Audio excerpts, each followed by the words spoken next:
दोस्तों, आज की कहानी रिश्तों को कलंकित करने वाली और बेहद ही दर्दनाक कहानी है। ये कहानी एक लड़की की है और एक लड़की अपने ही घर में सुरक्षित नहीं है। जब इस कहानी को हम लास्ट तक सुनते हैं तो ऐसा लगता है कि शायद इससे पवित्र रिश्ता कोई हो नहीं सकता, जिस रिश्ते ने जिस रिश्ते को दागदार किया है। क्या है पूरी कहानी और किस रिश्ते ने किस रिश्ते को दागदार किया है, ये हम जानेंगे आज की कहानी में पूरे विस्तार से। लेकिन उससे पहले नमस्कार दोस्तों, मैं एडवोकेट आरडी आपका चैनल पर स्वागत करती हूं और उम्मीद करती हूं कि आप सब लोग स्वस्थ होंगे, सुरक्षित होंगे। दोस्तों, अगर आप अपने इस परिवार में नए हैं या अभी तक आपने चैनल को सब्सक्राइब नहीं किया है तो सबसे पहले आप चैनल को सब्सक्राइब कर लीजिए और इसके साथ ही बेल आइकन प्रेस करना ना भूलें फर्दर नोटिफिकेशन के लिए। और इसके साथ ही साथ कहानी में लास्ट तक बने रहें और कहानी के बारे में आपकी क्या राय है कमेंट करके ज़रूर बताएं। तो चलिए दोस्तों, अब आपका टाइम नहीं लेते हैं और जानते हैं कि आखिर पूरी कहानी है क्या। दोस्तों, थोड़ा सा क्षमा प्रार्थी हूँ मैं, क्योंकि मुझे काफ़ी लंबे टाइम से एक कफ की प्रॉब्लम चल रही है, तो इस वजह से मैं ज़्यादा बड़ी मुश्किल से वीडियो को रिकॉर्ड कर पा रही हूँ और आपके कमेंट्स के जवाब मैं वीडियो के थ्रू नहीं दे पा रही हूँ। वैसे मैं चैनल के माध्यम से आपको कमेंट्स के जवाब दे रही हूँ, लेकिन वीडियो के थ्रू नहीं दे पा रही हूँ, इसके लिए मैं क्षमा प्रार्थी हूँ। लेकिन आगे आने वाले वीडियोस में आपके कमेंट्स के जवाब ज़रूर मिलेंगे, पर अभी के लिए मुझे प्लीज़ क्षमा ज़रूर करें। तो चलिए दोस्तों, आप शुरू करते हैं अपनी कहानी। 25 वर्षीय राधा गुप्ता पता नहीं क्यों सुबह से बेचैन सी थी। घर के किसी काम में उसका मन नहीं लग रहा था। रह रहकर वह कभी कमरे से किचन में जाती और कभी किचन से कमरे में। उसने यह क्रिया कई बार दोहराई तो कमरे में बैठे पति सुनील से रहा नहीं गया। उसने पूछा, क्या बात है राधा? मैं काफ़ी देर से देख रहा हूँ कि तुम किचन और कमरे के बार बार चक्कर लगा रही हो। आखिर बात क्या है? आपको क्या बताऊँ, मुझे खुद भी नहीं पता चल पा रहा है कि मेरे साथ ऐसा क्यों हो रहा है। राधा ने झिझकते हुए उत्तर दिया, पता नहीं, सुबह से ही मेरा मन किसी काम में नहीं लग रहा है और जी भी बहुत घबरा रहा है। तबीयत तो ठीक है ना तुम्हारी? पति ने पूछा। हाँ, तबीयत तो ठीक है। तो फिर क्या बात है, मन क्यों घबरा रहा है? कहो तो तुम्हें किसी डॉक्टर को दिखा दूँ? अरे नहीं नहीं, आप परेशान मत होइए, डॉक्टर की कोई ज़रूरत नहीं है। अभी थोड़ी ही देर में भली चंगी हो जाऊंगी। मैं तो इसलिए कह रहा था कि मैं ड्यूटी पर चला जाऊंगा, फिर रात में ही घर लौटूंगा और इस बीच कुछ हो गया तो? अरे बाबा, मैं कहती हूँ मुझे कुछ नहीं होने वाला, मेरी फ़िक्र मत करिए, आप आराम से ड्यूटी पर जाइए। और वैसे भी कोई बात होती है तो घर वाले हैं ना मुझे संभालने के लिए। कहकर राधा कमरे से किचन की ओर चली गई। इस बार किचन का वह पूरा काम निपटा कर निकली थी। पति को खाना खिलाकर ड्यूटी पर भेज चुकी थी। काम निपटाकर वह बिस्तर पर लेटी ही थी कि तभी उसके फ़ोन की घंटी बज उठी। फ़ोन उठाकर उसने देखा तो स्क्रीन पर उसके पापा जयप्रकाश गुप्ता का नंबर था। राधा ने झट से चहकते हुए कॉल रिसीव की। उस दिन राधा को अपने पिता की बातों से मायूसी महसूस हुई तो उसने उससे इस बात की वजह जाननी चाहिए। जयप्रकाश ने कहा, क्या बताऊं बेटी, मुझसे एक अनर्थ हो गया है। अनर्थ? कैसा अनर्थ? राधा ने पूछा। बेटी, आवेश में आकर मैंने अपने ही हाथों अपनी फूल सी बेटी प्रिया की हत्या कर दी है। क्या? प्रिया को आपने मार डाला? राधा चीखती हुई बोली। हाँ बेटी, उसकी चरित्रहीनता ने मुझे हत्यारा बना दिया। मैंने उसे सुधरने के कई मौके दिए, लेकिन वह अपनी हरकतों से बाज नहीं आ रही थी और मेरे हाथों यह अनर्थ हो गया। ये क्या किया आपने पापा? मेरी बहन को मार डाला? इतना कहकर राधा ने फ़ोन डिस्कनेक्ट कर दिया और निढाल होकर दहाड़ मार कर रोने लगी। अचानक बहू के रोने की आवाज़ सुनकर उसके सास ससुर घबरा गए कि अभी तो भली चंगी किचन से अपने कमरे में गई थी, फिर अचानक उसे क्या हो गया कि दहाड़ मार कर रोने लगी।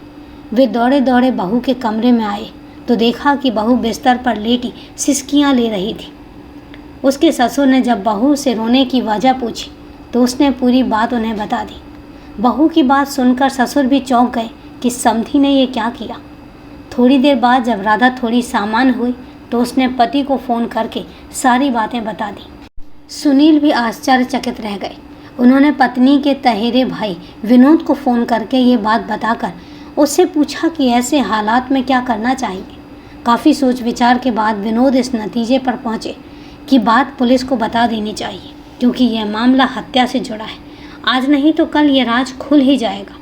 विनोद ने सुनील से कहा कि वह एसएसपी को फ़ोन करके इसकी सूचना दे रहा है और उसके बाद गोला थाना जाकर वहां के एसओ से मिल लेंगे। विनोद ने उसी समय एसएसपी डॉक्टर सुनील गुप्ता को अपना परिचय देते हुए पूरी घटना की जानकारी दे दी। मामला हत्या का था, इसलिए उन्होंने थाना गोला के एसओ संजय कुमार को तुरंत मौके पर पहुंचकर कार्यवाही करने के आदेश दिए।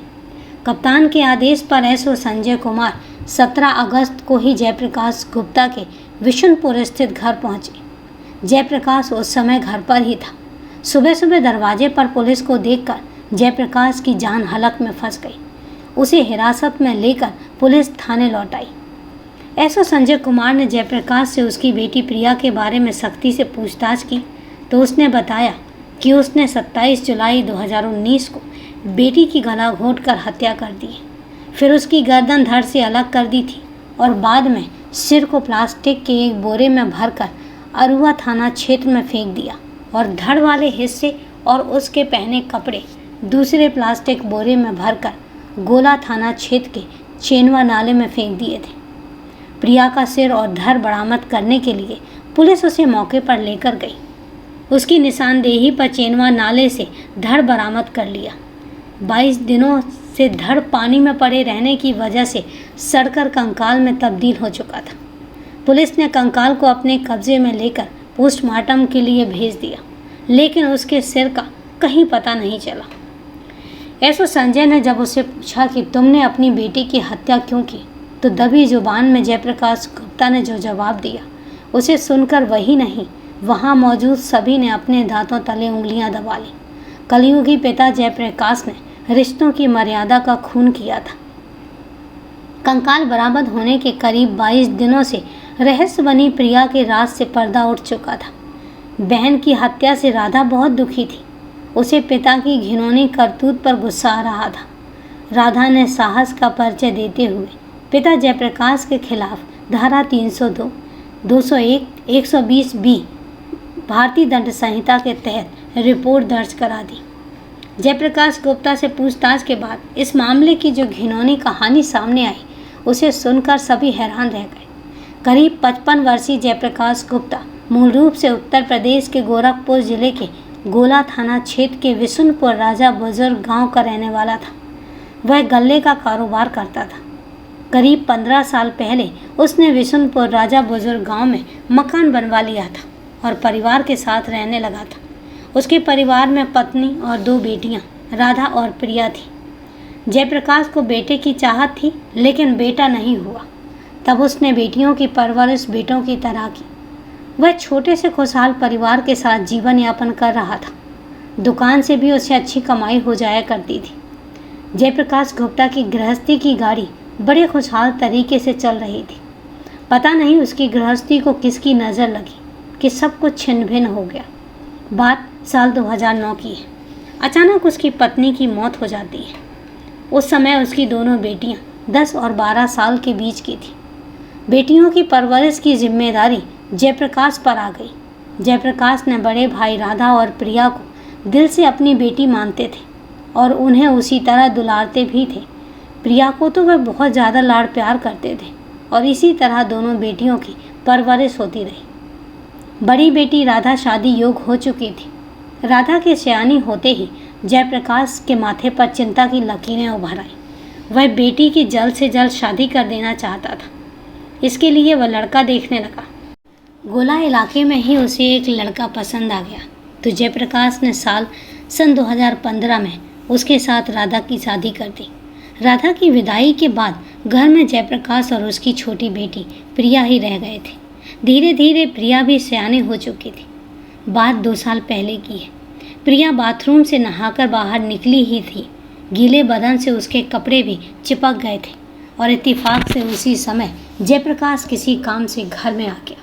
उसकी नज़र बेटी प्रिया पर पड़ी तो उसकी आंखों में एक अजीब सी चमक जाग उठी और उसके शरीर में वासना के कीड़े बुलबुलाने लगे। उस वक्त उसे प्रिया बेटी नहीं, एक औरत लगी। वह अपनी वासना को शांत करने के बारे में सोचने लगा और इसके बाद जयप्रकाश यही सोचता रहा कि प्रिया को कब और कैसे अपनी हवस का शिकार बनाया जाए। इसी तरह एक सप्ताह बीत गया। एक रात प्रिया जब अपने कमरे में गहरी नींद में सो रही थी, तभी जयप्रकाश दबे पांव उसके कमरे में पहुंचा और सो रही बेटी को अपनी हवस का शिकार बना लिया। पिता के कुकृत्य से प्रिया बिलबिला उठी। हवस पूरी करके जयप्रकाश ने प्रिया को धमकाया कि अगर उसने किसी से कुछ भी कहा तो अपनी जान से हाथ धो बैठेगी। पिता की धमकियों से वह बुरी तरीके से डर चुकी थी और अपना मुंह बंद कर लिया। उस दिन के बाद से जयप्रकाश प्रिया को अपना शिकार अक्सर ही बनाता रहता था। पिता की घिनौनी हरकतों से प्रिया बहुत दुखी रहती थी। वह समझ नहीं पा रही थी कि अपनी पीड़ा किससे कहे। जयप्रकाश ने उस पर इतना कड़ा पहरा बैठा दिया था कि वह किसी से बात ही नहीं कर सकती थी। पिता के अत्याचार से बचने के लिए उसने घर छोड़ने का फैसला कर लिया। इंटरमीडिएट की पढ़ाई पूरी करने के बाद प्रिया गोरखपुर में अपने एक रिश्तेदार के पास रहने लगी। वहाँ रहते हुए वह एक मॉल में सेल्स गर्ल की नौकरी भी करने लगी ताकि किसी पर बोझ न बन सके और उसकी ज़रूरतें भी पूरी होती रहे। बेटी तो बेटी होती है। भले ही वह कुकर्मी पिता से दूर रह रही थी, लेकिन उसे पिता की यादें भी बराबर सताती रहती थी और इसलिए वह बीच बीच में घर आ जाती थी। वह जब भी घर आती थी, पिता उसे अपनी हवस का शिकार बनाता था। 26 जुलाई 2019 को प्रिया घर गई थी। इससे अगली रात 27 जुलाई को जयप्रकाश ने उससे संबंध बनाने की कोशिश की। प्रिया ने इस बार पिता की मनमानी नहीं चलने दी और विरोध करने लगी। कामाग्नि में जलते पिता जयप्रकाश ने आओ देखा न ताओ उसका गला घोंट कर हत्या कर दी।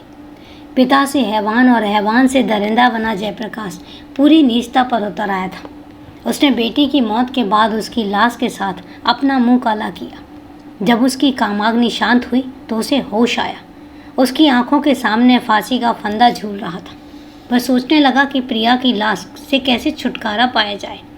काफ़ी देर सोचने के बाद उसके दिमाग में एक योजना ने जन्म लिया। वह कमरे में गया और वहाँ से तेज धार वाला चाकू ले आया। चाकू से प्रिया का उसने सिर और धड़ अलग कर दिया। सिर उसकी इस करतूत से फर्श पर खून ही खून फैल गया।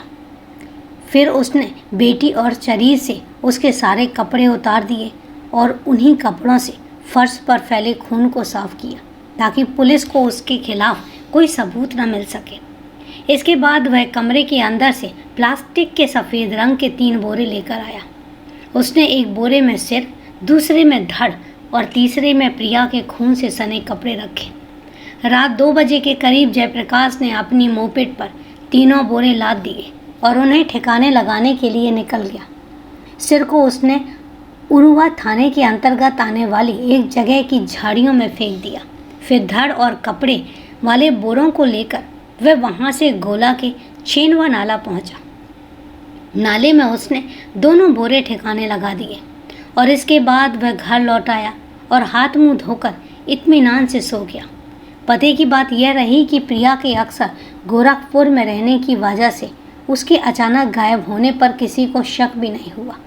अब जयप्रकाश को एक बात की चिंता खाई जा रही थी कि भले ही लोग यह समझते हों कि प्रिया गोरखपुर में नौकरी कर रही है, लेकिन यह बात ज़्यादा दिनों तक राज नहीं रह सकेगी।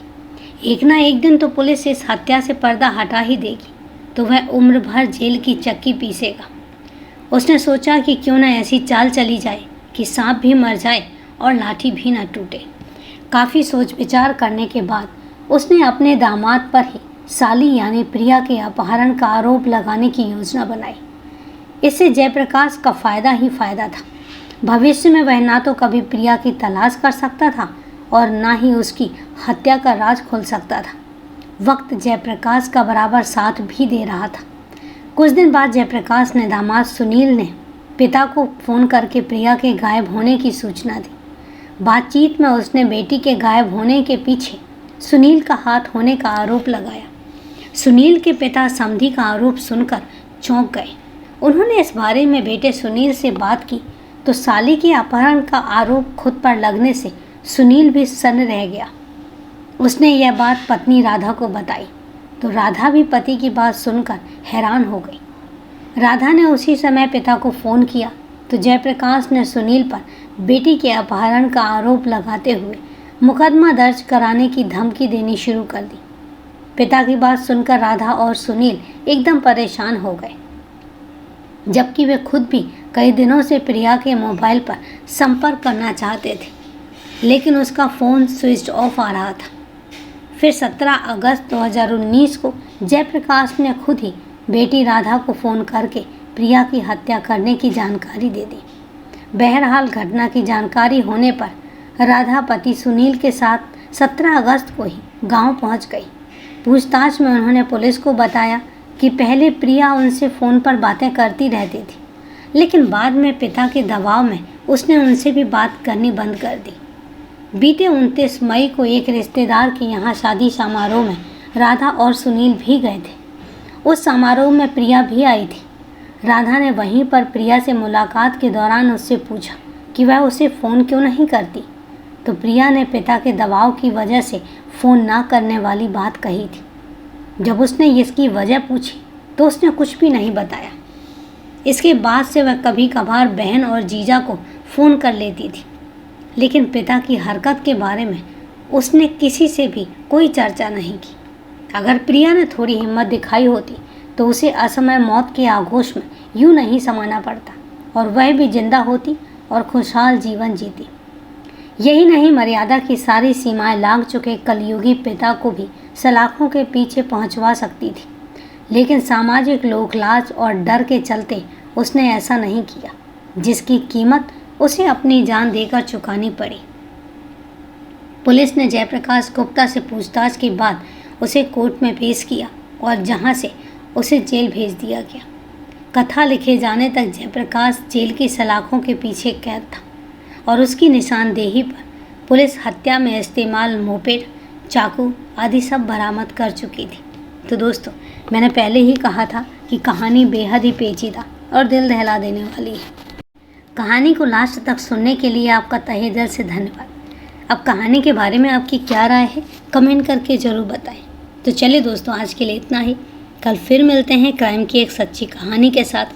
तब तक के लिए सेफ रहें, सुरक्षित रहें और अपना ध्यान रखें। जय हिंद दोस्तों, जय भारत।